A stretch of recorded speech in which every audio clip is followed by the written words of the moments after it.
We are with Sugar Shack Rentals. I'm fishing from the top bunk. We're in Lac de Mille Lacs, looking for walleye, whitefish, burbot, pike, whatever bites. Stay tuned. Right here. Oh yeah. Oh yeah. Oh. Well, we left Kenora. We're headed down towards Thunder Bay. We're in Ignis right now, actually. We're headed to a place called Lac de Mille Lacs. This is a place I'd heard about, but don't really know too much about. Never been there before. And we're going down there. We got Hayden behind the camera, and we're gonna do a little overnight excursion with Sugar Shack Rentals.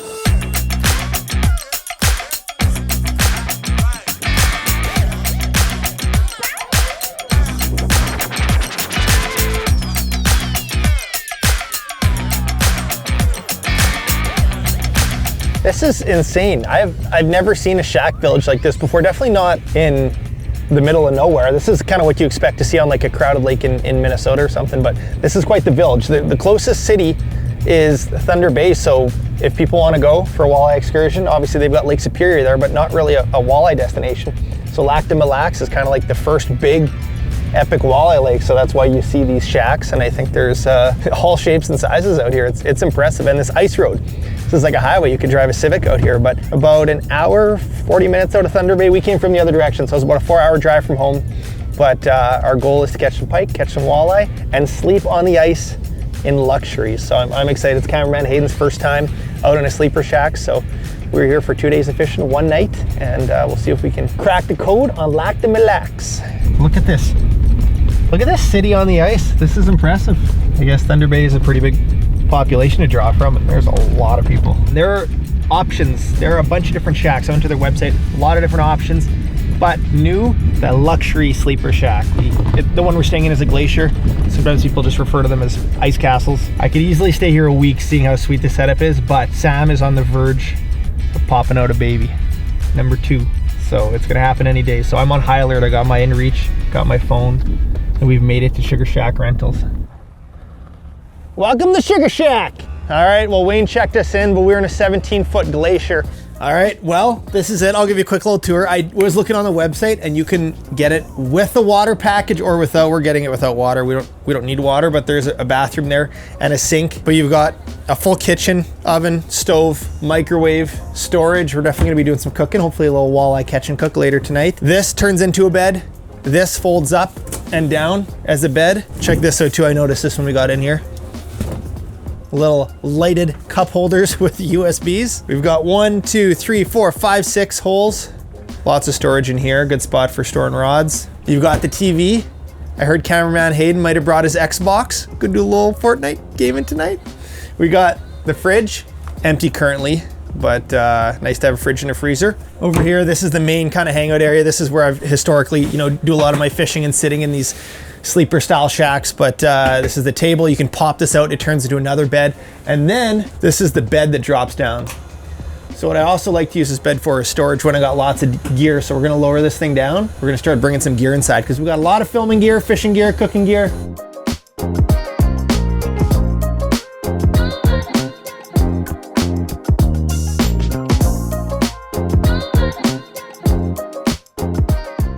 All right, we're still getting set up, but I think I see a pike. It looks really big. Oh my goodness. This is a good start. Wonder if I should put a big artificial down. I'm gonna do a quick swap. Hopefully this isn't a mistake. Come on, come on, come on. All right, we're dropping right on his head. Look at this thing. Big pike, Sugar Shack, he's coming. Are you staring at it? Try dropping in the mud. Oh, he just disappeared. That was a big pike. He's gotta be around. No, he's swimming away now. Ooh, that was fun. That makes me feel confident to put some tip ups out for sure. That was like a 30+ inch pike. Got some bait thong in the other hole, so we're gonna get some iFish pros out here in a second. I'm still debating on if we launch the sleds and go for a rip and explore. We might catch pike, but the goal is to crack some superior country walleyes. One's leaving, one's coming. The one coming in looks even bigger. Now they're both coming this direction. We got a pike party. It's tough to tell when you're zoomed in so close. They might only be like 2 feet long, but they sure look big when you're in 12 feet of water. This fish is engaging. I like it. Come on, man, you know that minnow's there. I got some iFish pros I'm gonna set up yet, but for now, let's do a single treble. I've kind of gone away from quick strike rigs. I just like the single treble. Oh, a piece of meat. I think we're gonna save tomorrow as our running and gunning day, because right now there's a pike. Well, there's been lots of pike swimming by, but we'll see. We'll see if he wants the active live minnow approach. Oh, he missed it. Oh, he's just zooming around. Oh, come on. He's gonna hit the dead bait now, I think. I was not prepared for that mood change from how the fish have been acting. Oh. Right now. Oh yeah, here we go. It's gonna be an awkward hook set.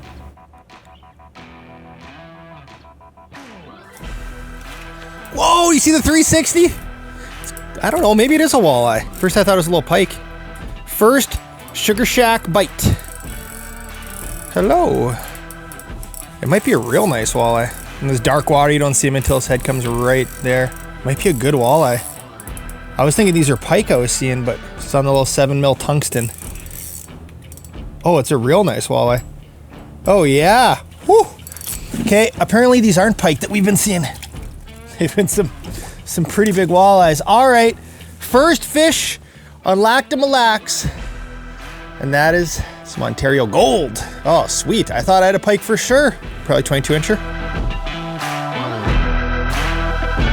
Here we go, broke the slime.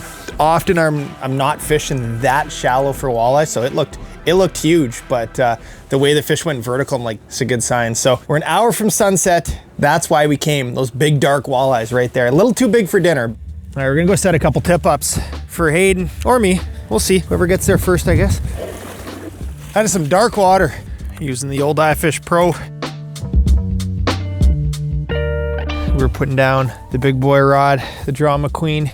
We got the big bore 60-pound braid. The iFish Pro is sweet because you can fight the fish on rod and reel. All right, that one is set. Oh, we got a flag, we got a flag.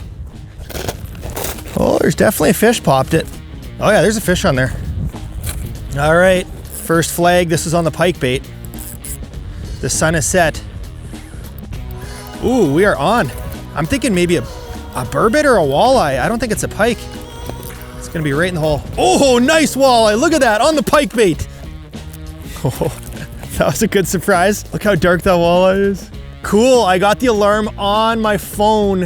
All right, look at that big dark walleye.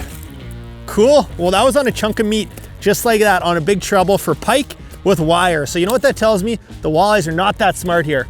I love it. Okay, we gotta go get some more bait and get this reset. Woo! All right, well, we caught a couple walleye now. Now it's time to take things to the next level. If you've got a TV in your shack, you either should be gaming or you should got your live scope on it. So we're gonna hook up the live scope for now. One of the reasons why I have the GPS map is because it has HDMI out, which allows you to cast it to a television. So I often bring a long HDMI cord along for these things. And we'll see if it works through the HDMI out on my recorder. And this will run up. Oh, we got it. We don't have walleyes for dinner, but we caught two really nice ones. I'm seeing some fish kind of kicking around on the bottom. Those might be perch.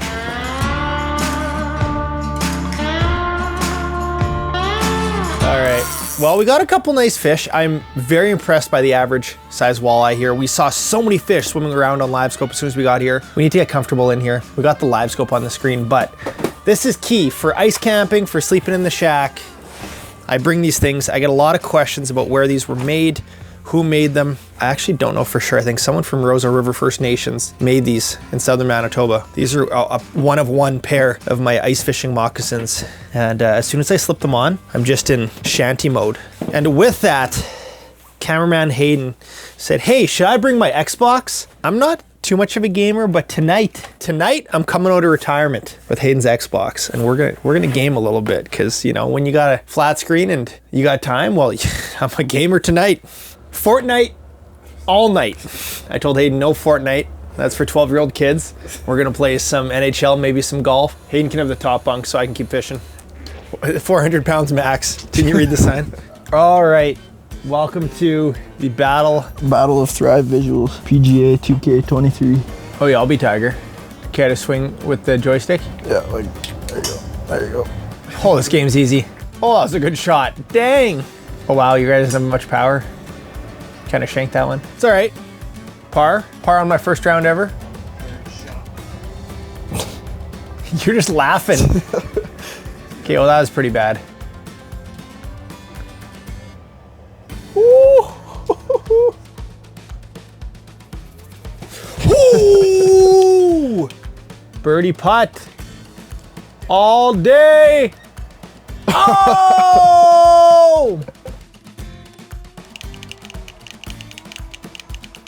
I can't punch. Oh, just pummeling you. I can't punch. Oh, finished. Well, since I lost in all the Xbox games, it looks like I'm cooking dinner for Hayden. Some real fine dining here. I always think about the camera gear, the fishing gear. The last thing I think about on these trips is food sometimes. But we remembered the Xbox and the live scope. This is the extra spicy. Hayden doesn't know. 1 second, we need to add a little presentation yet. Got a little Tostitos for the garnish, restaurant style. Bon appetit. It burns a little bit if you sniff it too close. Wow, that's spicy. Oh, oh, oh, oh, it hurts. Oh, it's just so dumb. It said hot chili, and then I looked closer and said Carolina Reaper on it. It's all I had in my pantry when I packed. We pulled in most of our lines. We're gonna keep one hole open, and we'll put an iFish Pro in there with a sucker minnow hooked up to my alarm. Maybe we'll be woken up by the siren going off and a fish swimming away. So there's always that chance sleeping on the ice, you know? Typically for a lot of species, the activity will drop off, but for burbot, it might pick up sometimes, or walleye it picks up in the middle of the night. I've had some of my best fishing from like 11 o'clock till 1 in the morning. So you never really know. So that's why it's good to always have one line out. I know we could do 2 lines per person between Hayden and I, but I think just putting one line down will be enough. Bail's open. Hopefully we don't kick that in, but that's gonna be our rod for the night. My bed for the night. You gotta do it. Everyone's gotta try the sleeper shack thing 1. This is it, Sugar Shack. Night 1, we didn't catch a ton of fish, but the fish we caught were really nice, so I'm expecting to expand on that tomorrow. Good morning. Well, the flag did not fly. Did stay warm though. This bed is pretty comfy actually. I didn't mind the top bunk. That chili hurt me a little bit. But anyways, we're back. We're now in that sunrise window. We're fishing comfortably. Just got one line out right now, but today's the day. We'll put in a full session, hop on the snow machine if we need, see what this lake's all about. I'm out of bed now. We're gonna make some coffee. Not as many fish rolling through this morning as we might have thought, but that's all right because we have a massive lake at our fingertips. I can tell you there's a lot of places I've stayed over the years where you wake up, let's say you're in the nearest town, you're 40 minutes, an hour away. We're right in the middle of the lake right now, so it just saves you so much travel time, gas costs. It's a pretty cool experience waking up on the lake, even if you're not catching fish from bed. That's how we're making coffee today. There we go, red Solo cup coffee. Fish is cruising in. We got a fish sliding along the bottom. Oh, he's interested. Oh yeah, live minnow and a tungsten. Come on, no. You're not going to turn down a live minnow and a tungsten. Turn back. He's turning back. Try dropping in the mud. Oh, I did it. He's going to eat out of the mud. He just disappeared on the live scope, but he's right there. Okay, right here. Right here. Finally! Wow, did I work that fish a long time. I think it's a nice walleye. Oh, whitefish. That's a surprise. He might be too wide to fit up the hole. Wow, it's a nice whitefish. Wow. You went to hyperdrive. The whitefish rodeo. I'm getting slimed. Look at this thing. Wow. Like I said on a recent video, that 7mm tungsten catches everything. That's the cool thing with a whitefish having a small mouth like that. Sometimes it's tough to get a big hook in his face, but that is sweet. All right, jig is out. Sweet. All right, well that makes sense why that fish was playing so tough to get, because whitefish just with the tiny mouths, and sometimes they like to eat down, they don't always like to chase, so that was the key, was puffing it in the mud, and that's when that fish ate. But that's a big whitefish. That's probably my biggest whitefish of the winter, so that was sweet. They were saying they do catch the odd whitefish here, so we've seen pike, we've seen walleye, we've seen whitefish, there are some perch yet too, but it's good to get slime. Look at that slime. And you know what they say? It smells like cucumbers. Oh, huge fish up high. Huge fish up high. This is gonna be a crazy fight if this thing commits. That's a big fish, like right under the ice. Oh boy. The minnow's getting nervous. Oh boy.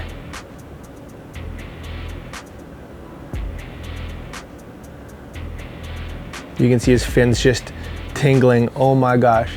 I think he's gonna eat it. Oh. Oh boy. Crazy. Did you see that fish? Oh man, we're on the spot.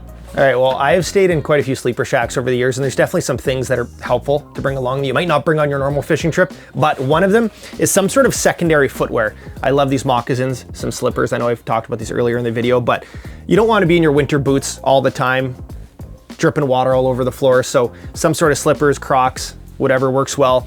And then on that same topic is either paper towel or a towel, beach towel, something like that, just to wipe up the slime, wipe up the water, because if you're drilling holes in here, or the person that, you know, the outfitter, if they drill holes before you, sometimes there's still some water on the floor. It's just, it's a nice thing to have because it sucks having, you know, wet socks all evening. Other than that, a bucket is pretty important. You know, you might not always bring a bucket, but a bucket and a scoop, even though the holes are drilled, they still can freeze and you'll still potentially have to, you know, chisel that ice out and get it free. And then if you're an angler that doesn't really fish with bait too often, I would suggest, ooh, there's a fish, is bring in some bait because, you know, when you're fishing through the night, definitely having some sort of live bait or some sort of meat down there can definitely make a difference. And then as well, having some sort of bite alarm. So I have those blue tips, those Bluetooth alarms, or some bells. Ooh, this fish looks interested. There we go. I think it's a little pike. That was good timing. We're just about to leave the shack. Oh, that's a little pike all day. Look how squirrely he is. Oh, he jumped out of the hole. He's gonna cut my line. No, no, no, no. There you go. We got whitefish, we got walleye, we got pike. That is what you call by the skin. This is what I think we've been seeing quite a few of on the graph. And while this would be a perfect eating size, I think we're gonna get some walleyes yet today. But it's sweet to see everything. You know it's a fishy spot when everything is cruising through under the shack. All right, I think the action slowed down a little bit. I'm gonna give you a little walk around of camp and then we're gonna hop on the sleds and we're actually gonna leave. But it's tough to leave this little city on the lake because this is a pretty sweet spot to be. All right, we're going for the tour of the Sugar Shack Estates. There's 1, 2, 3, 4, 5, 6, 7, plus the glacier. 7 or 8? 8 shacks. We'll start doing a little walk around here. I mean, I think they all kind of look the same, but this is shack number 9. Look at that. This is sweet. So as you can see, he's got this central generator. This central generator is pretty key with the big industrial lights. But like this is the nicest part of the whole deal, is this bathroom shack. Because I've, you know, done my business in buckets, but look at this. This is like as clean and perfect as any bathroom I've ever been in. Like it is so warm in here. It's unbelievable. They got running water. It's pretty amazing to have this all out on the ice. Let's check out another one of the shacks here. Some of these have firewood for heating. Some of them have propane. I think most of them have propane. Sugar Shack number 5. Yeah, look at this. Sweet wood stove. 1, 2, 3, 4, 5 beds in here. This is cool. And like I said earlier, some people rent out multiple shacks for their crew. So it can be, you know, you can do a bachelor party or family crew, family gathering. You can, I mean, you got to think if there's like 7 or 8 shacks, you put 4 people, you can have a group of like 30 people out here, all strung together with electricity, which is key for cameras, phones, graphs. The fact that the road is plowed out here, like look at the vehicle that Chris brought out here. You don't need a 4x4 truck. You can make it out here with your Civic or whatever you have. So, I mean, Chris will drill the holes for you. Pretty much everything else is you just got to show up and bring a little bit of gear and you can start fishing. But anyways, we're going to warm up, we're going to gear up, and we're going to get going out on the snow machines. But that is a little tour of the Sugar Shack Estates, the village of Sugar Shack.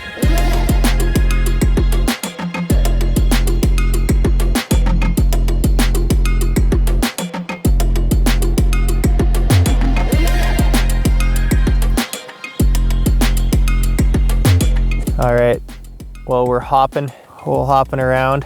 We're not gonna spend too long in any one spot, but it is nice to leave the shack, get some fresh air, and sample a little more of this beast of a lake. It's tough to really digest it in just a couple days, but there's a couple things you can do that will greatly, you know, help you in that realm. One of them is going through an outfitter or a guide, such as Sugar Shack. They put you right on the spot, so right off the start, you know. But also talking to Chris, he gave me some examples of different spots. Like, you know, he said if you can find some shelves near islands, that's where they do well. And then beyond that, the mapping these days. So I've been using the Navionics app through my Active Captain, And the mapping seems pretty good on this lake. So some of these remote lakes, you don't have, you know, any mapping. In this case, there's pretty decent mapping around here. So we're gonna keep bouncing around and see what we can find. It looks like there might be some like smaller fish around here, some perch or something bouncing around, but there's some nice marks. So it's a big suspended mark coming over. I think he's gonna come bite it. He seems pretty interested. Oh, wow. Oh, we missed it. Got him. For sure a pike, 110%. That was crazy. Just full torpedoed and then he missed it. I know it was a little pike, but seeing that was so fun. All right, still not dinner. All right, here we go. Beautiful release. That's how you want all the fish to act. We got a little ways away from the ice road. Now it feels like we just have the whole lake to ourselves. Okay, I'm gonna pop a couple holes for the flip over. We're gonna fish out of the Escape 2800 and fire up the heater so we can focus, get some thawed lines. Not quite as luxurious, but a little more portable than the old Sugar Shack. But it's nice to know that we always have that shack to come back to if we want to head back there for the evening bite. We'll see. There's definitely fish moving around here. There's something flickering. Oh, it's getting bigger. We might have a fish coming in. Looks kind of small, but small is okay for dinner. Just has to be over like 13 inches or so. He's vertical. He's vertical, he's chasing. There we go. My drag is very loose. All right, what do we got? Thinking it's a walleye. There you go. Gonna have to measure that guy to see if he's above the slot, but he'll be close. Once again, the jig is the culprit. This is the smallest walleye we've seen here on the handy dandy sail bump board. Nope. Not gonna do it. It's his lucky day. Gone. All right, we're gonna keep moving. We're gonna go try more of a main lake hump. And if that doesn't happen, we might head back to Sugar Shack Central for the last couple hours. I mean, we're seeing fish everywhere. That's the thing, like talking to Chris, the owner, he's like, the amount of fish in this lake is impressive. And we've seen that. We've seen pike, walleye on pretty much every spot. Well, we went for a little tour. We saw the lake. I didn't find anything that had as many fish as where the shacks were, which is a good sign that the shacks are in a good spot. So anyways, we're gonna go back there, get settled in for prime time, sunset, and I'll probably set a couple more tip-ups this time. Make the most of it. One last hurrah.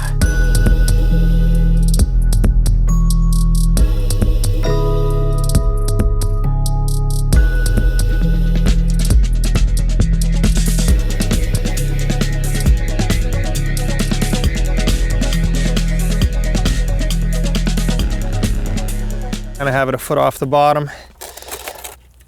There you go. Pike rod is set.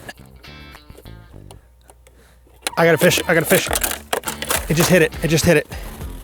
He's swimming with it. I was just like, I thought I saw something funny down there. All right, we're gonna let him swim for a little bit. Look at this. Peeling line on the big bore. All right, I'm gonna just double check the drag. It's quite tight. Still there. Got him. I don't think he's too big, but that was pretty sweet. As we're setting it, likely a pike, but it hasn't really made any pikey runs yet. Oh man! Is there any chance he's stuck in the hole? Oh, heartbreak. Heartbreak. Hit it as we're setting it. All right, well, we'll reset it. It's a good sign at least. All right, put in the rod holder, make sure the bail's open. Shoot, so close, so close. I got a flag. Doesn't look like it's pulling any line. Oh, never mind, never mind. Never mind, I spoke too soon. Oh, she's moving now. So far, good flag activity. I'm gonna feed a little line. Got him, off. Oh, I suck. 0 for 2 on the tip up. Okay, that's all right, I'll keep running. We're still seeing fish, like they're around. I don't wanna blame it on the weather right now, but it could turn on any second. Next one goes to Hayden, so it's only fair. Oh, we got a flag. All right, it's your time to shine, Hayden. Let's do this. Oh, it's pulling line. It's pulling line. All right, well, I couldn't do it, so we're hoping Hayden can. What do you think? I don't know. Is it big? Is he there? I don't feel nothing. No? No. Try hitting him. Reel into it. Oh yeah, oh yeah. All this time watching me struggle to keep fish on. Oh, how tight is that drag? Who set that drag? You can hear the heavy breathing. Oh, there you go, fat little pike. There you go. Biggest pike of the trip. Nice, buddy. There we go. There you go, Cameraman Hayden. Beauty. Probably our biggest pike. All right, hey, what do we got? We're keeping them. It's just supper. Pan fried, chipotle, little blood, perfect eater, like 28 incher. Came through for the team. You got room for one more pike in here?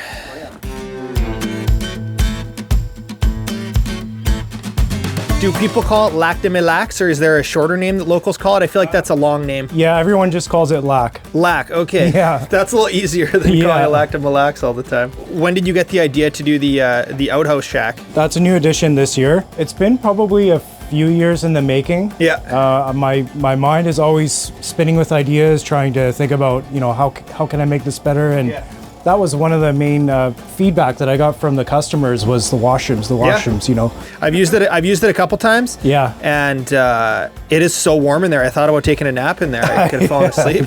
What's that battery you're using? It looks really good, Chris. Oh, this? I just happened to find some spicy picante fish and coating mix. There you go. From Catch and Cook. That looks good. Okay, well, as good as that smells, we're gonna go cook some fish in our shack. But all right. Thank you for letting me clean the fish in there. Yeah. All right, tonight we're gonna pan fry some pike with some all-terrain chipotle seasoning. Very easy. We're just gonna get a little butter going. I do like pan frying just when I don't want to bring oil or I don't have oil in the house. It doesn't feel quite as heavy and greasy, and we got a bit of a drive home yet tonight, so I don't want to go into a food coma. The fish is gonna have a hint of chocolate. All right, so we got our fish in the bag. Now we're just gonna douse it with chipotle.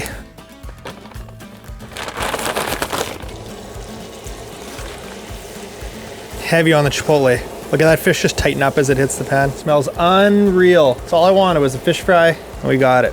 Thanks to Hayden. Nice thing about pike is the meat's a little firmer, so it stays together a little bit better for pan frying, for stir fries. Pike are delicious. Eat more pike.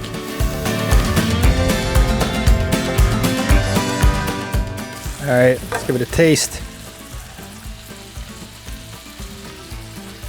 Oh yeah, I get in these phases and I deep fry a lot of fish, but I love pan frying.